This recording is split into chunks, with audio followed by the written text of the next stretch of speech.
Upper Echelon is brought to you by Deloitte for innovative thinking and thorough strategic planning. Turn to Deloitte. In our Upper Echelon this week is Fourie, who has a company called the Logic Filter. Low-profile business, but you would know him better for his days in the, well, he was once Econoom van die Jaar in the Beeld competition, one of the early winners there, an economist of note. He co-founded Citadel, chaired Peregrine, a listed company. But Louis, you must have started off life wanting to be a teacher, because I see you did a diploma in higher education as your first degree. Absolutely, like, that was one of the tricks in the old army years. That's the way to get a salary for 2 years, and you have to work it back then. So I got the 200 Rand a month then. And then on to economics. Was that always a favourite line? A great coincidence, actually. I never planned to study economics. How it worked in those years. You end up in a short row somewhere at varsity, and you pick the subjects then. I liked the subject eventually because the human element to economics, worked for me. And, I have a fascination with human behavior. So the human behind economics, not numbers per se, that was a wonderful world for me.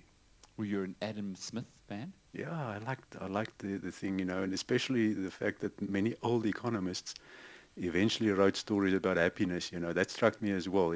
Just before retirement, they started writing about happiness. And I always wondered why, and then eventually I picked it up one day. They said, they were keeping themselves busy with the flawed science, the promise of misery, and in my new life now, I fully understand what they mean. They teach you from an early age, if you're successful, you will be happy as well. And then they discovered before retirement, oops, the other 50% is happiness, and that's not success. I remember a conversation we had, you probably don't, but it was at a lunch where we were sat together, where you were talking about homeschooling and things that were completely off the wall for that time, certainly in my life, and I think in most people's lives. And yet you've done that. You were at the top of the business tree, and you said you wanted to do something different. Yeah, I think the typical model, is in many instances dated. So I don't think, we should be too linked to any specific model in life. I think there are always better ways, the way you work, for instance, now is very different from your dad's career. And staying open-minded, I think, is a wonderful thing to do for yourself in life. You mentioned happiness. I remember reading, or first coming across that with Stephen Covey, who said he'd interviewed many people who were successful from the standards of the world, but very unhappy. Is that... were you in that line yourself personally that got you thinking on these things? I picked it up in economics, and then in my Citadel years, sitting in front of many smart people, many of them happy, but many of them unhappy. But they made the success cut. They got an A for success, but looking back at 60 over their lives, they wish they could have made less money, but be more happy. So in those two worlds, one is an economist and one is a financial advisor, I picked up a very important, the difference between those two worlds. If you're successful, you're successful. But there's some work to be done still to be happy. It's a totally different subject altogether. And you made it your life's work?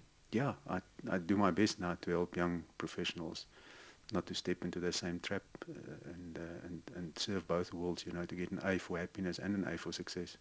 How do you do that? I think taking them through a thinking process is a very important thing. You know how it is in your 30s, you're so busy, there's no time even to read a book.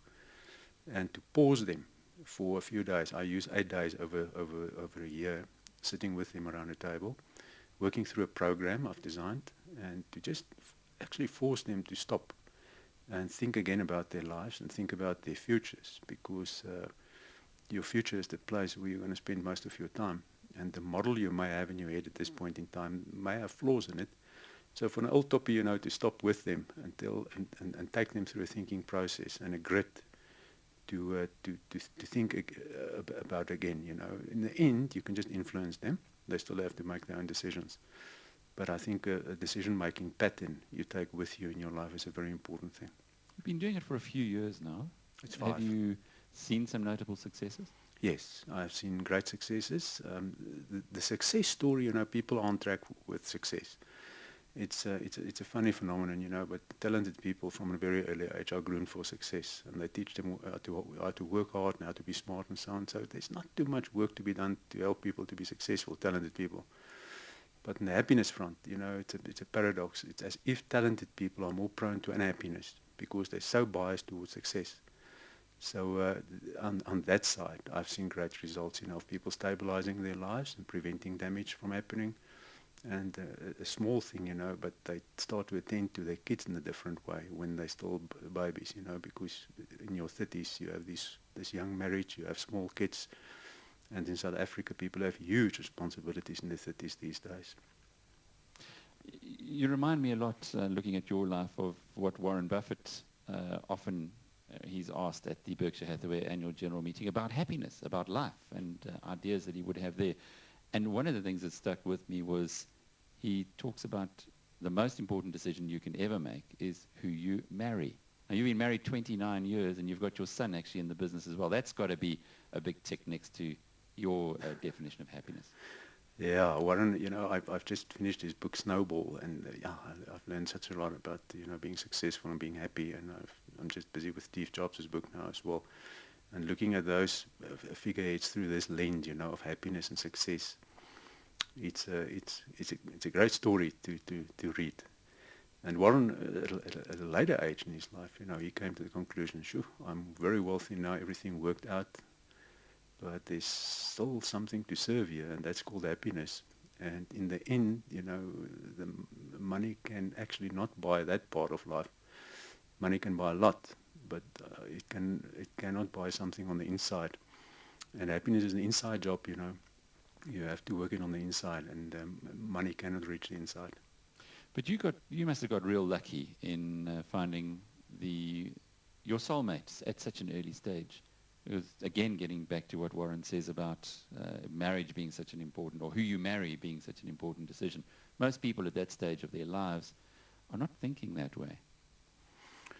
Yes, it's something you invest in, Like it's not. I don't think it's luck. I think it's something you work on, and I think it's wonderful if two people can mature together, and they can have a kid or more kids, and be a close-knit family. In the end, when you look back over your lives, and I've seen it in my old life, sitting in front of older people, and some of them wish their kids back. They were so busy serving the success story that their kids are actually not too interested in them anymore, when they're 60. So luckily I was, as you say, I was fortunate to sit in front of thousands of people and listening to their life stories and pick up wisdom from that. Just going back to your own career, moving from being an economist into business itself and co-founding Citadel, that seems to be quite a leap. Yeah, it was. 94 was a big year to do that, for the first time in the liberalization of the pension fund industry. Many people in South Africa for the first time got hold of the total pension savings. And there was a huge need for advice in the 94 era. So we, with hindsight now, that was a great opportunity and a great kicker for us starting Citadel. But that was luck, I mean, you try hard. And if you try hard, I think you're luckier, but there's no great wisdom in terms of giving it a shot. I think, Alec, as well, it's just a personal view. I think you have that type of energy once in your life to start a business from scratch. And I've seen that going wrong in my life as an advisor as well. When people had this great success story behind them, they're 55, and especially men, they're quite married to their businesses, and they quickly want to redo it in 5. And I have never encountered one success story behind that, to do a 30-year thing in 5 years. So I was lucky, we were patient, and I think for young entrepreneurs as well, that's the big message. If you engage something and you're serious about it and you give it a long shot, you're willing to give it a long shot, it will work out, I promise you. But if you have this money thing going, I quickly want to make money, it's flawed. Mm. And the logic filter itself, seems to be more of giving back than being a money-making venture, because surely if you were looking to make money, you would take on a lot more students rather than restricting them. Yeah, I would have stayed, where I was. It was a wonderful business, Peregrine Citadel. It's actually that, I just want to help smart people who want to help themselves, who want to be responsible about their lives, and who have huge decisions to make early in their lives. Just want to sit with them for a few days and impart some of my lessons. And where were those lessons mostly learnt? As an advisor, I think in my 15-odd years, sitting in citadels and listening to people who really made it, people who at 60 were MDs of big businesses, or senior people in business. I always listened to them more, I suppose, than they listened to me, as an advisor, because, the magic of wisdom is a wonderful thing when you sit in so many people's conversations. So it dawned upon me, that there's more to life than just doing another MBA or going for another degree overseas. There's some stuff you better pick up early enough in your life. I think your 20s, may be too early. You're too busy sorting out life still and sort of seeing where the corner posts are. But in your 30s, as if your life, the perfect storm is breaking in your 30s. Young family, big responsibilities, especially in South Africa, and you're ambitious. So I think the biggest difference you can make to people's lives is somewhere in their 30s, maybe early 40s even. But later can well become late because you're already picking up some of the tabs, for the wrong things you've done at 33 and 34. We spoke a little about marriage, and the other big question in many skilled South Africans' minds is immigration. You clearly didn't take that route, but what happens when you get posed with this question by the young, talented person today? I think, that era it seems to me is turning around now. People are coming back from the problem nations now. But in the 90s, it was a big thing. And one of the big things, I do my best to help people with is to explain to them that you should never wrong size life, in the sense that you should make something bigger than it is. And there was a huge thing in the 90s, where we wrong-sized South Africa. In other words, we saw problems, we cling to the problem side of South Africa, and we forgot about all the opportunities. And many young people just did the wrong thing there, and they slowly and softly coming back, of course, which is great for South Africa. They come back with the lessons now. But, especially from a happiness point of view, I think happiness is on the inside, not in Sydney or London. And you can't immigrate to happiness. You should go there happy. And I think at that stage, the few expats I worked with as well, they always told me, the conversations we have and the communities we have wherever we are now, it's not healthy. The type of mentality you pick up in those communities, we actually have to hide from it. So I think many people may still think, you may marry into happiness, or you may have another kid and then you'll be happy, or pick another country and you'll be happy. I don't think it's the case. Just to close off with, one of the reasons for your own success you attribute to being able to focus on one thing at a time. Now, that's what all men do, and we usually get castigated by our better halves for it. I guess there must be something in your or some benefit in having that ability. I was blessed in the sense that I was a C student. So I think when you're a solid A student, you may well be convinced that you can do many things successfully at the same time. But I've seen so many people falter, because of scattering their attention. It worked for me, picking one thing, trying your best to make a good job of it. It's already difficult to do business, to do many at the same time. You just complicate life to such an extent. Multitasking is okay as long as it's consecutively. Do one thing after the other thing, that's okay. But this simultaneous thing, I think it's a great sin to teach people, that they should multitask, and it's the era of the generalist, and I think we live in a life of focus. And when you look around, from Steve Jobs to whoever else in Warren Buffett, they focused, sometimes for 40 years in a row. So you would be of the school that says, if you're going to appoint a mining chief executive, get him from the mining industry. I would say so, and then pick one who has a 10-year view on life, that I'm okay to focus for 10 years. If it works out earlier, good luck. But this quick fix or multitasking thing, I think there's a seed of destruction in that. Louis Fourie, lots of sense as always. He is the man behind the Logic Filter. Upper Echelon was brought to you by Deloitte for innovative thinking and thorough strategic planning. Turn to Deloitte.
Hierdie hoër echelon insetsel word aan jou gebring deur Deloitte. Vir innoverende denke en deeglike strategiese beplanning gaan na Deloitte.